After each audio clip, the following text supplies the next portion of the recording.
કોઈ પણ કાર્યમાં ફોકસ નથી કરી શકાતું તો એ કાર્ય ઉપર ફોકસ કરવા માટે બહુ સીધી સાદી વાસ્તુ પ્રયોગ તમારે કરવાનો છે.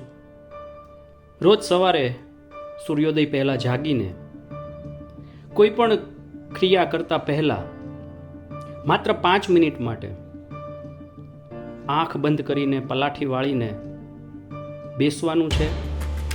અને વિચાર શૂન્ય થવા માટેનો પ્રયત્ન કરવાનો છે. શરૂઆત અઘરી લાગશે, એવું બનશે કે વિચારોનું ઘોડાપૂર મનમાં ચાલ્યા કરશે, પરંતુ જેમ જેમ પ્રેક્ટિસ કરતા જઈશું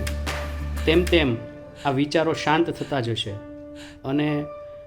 એક યોગની મુદ્રામાં, ધ્યાનની મુદ્રામાં તમે પહોંચી જશો, એ કક્ષામાં પહોંચી જશો અને પછી કોઈ પણ કામ છે એના ઉપર ફોકસ ચોક્કસથી કરી શકો. અનુભવ